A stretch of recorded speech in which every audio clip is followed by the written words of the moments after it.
Hi everyone, I'm Ginger Welch. I'm the author of How Can I Help? A Teacher's Guide to Early Childhood Behavioral Health. And I just wanted to drop in and wish you good luck. I know you're in the midst of preparing to welcome kids and families back in the fall, and that is no minor task. So I thought I would drop by and just share with you 3 tips out of my book that can help you get ready to start this new year off with our new normal.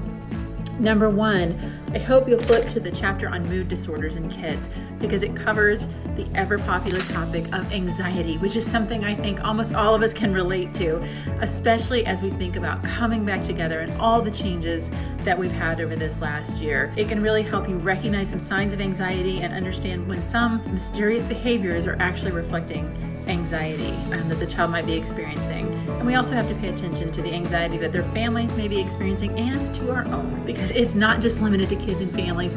It's something that is really pervasive and we can understand that. So I hope you'll flip to that chapter and maybe learn a little bit about anxiety and some of the things to expect from anxiety and anxiety-related behaviors as we come back together this fall.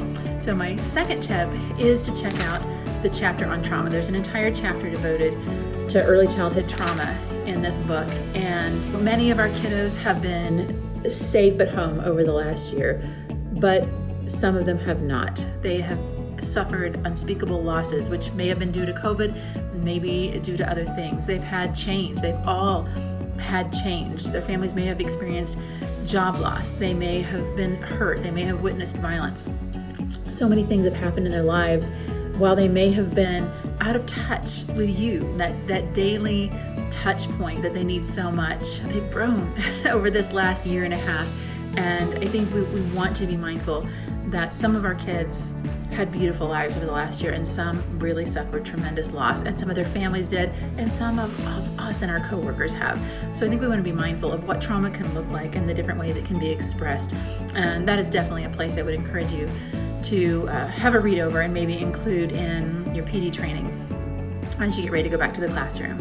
And finally, the third resource I have for you, last but not least, is please flip to the end of the book and plan out some self-care for yourselves and your coworkers and your staff. I say all the time, we have to do self-care on purpose. It never happens on accident. We have to plan for it. We have to make time for it. We have to devote the resources to it. So let's get ahead of it. Every year we say we will, right? This year we're going to take good care of ourselves. So this year we are really going to take good care of ourselves while we are taking good care of everybody else.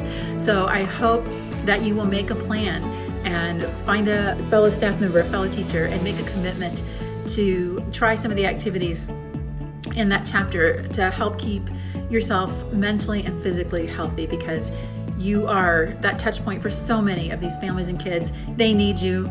The demand for your love and attention and time and education is going to be great this year. So please take good care of yourselves. Wishing you all well as we head back to school.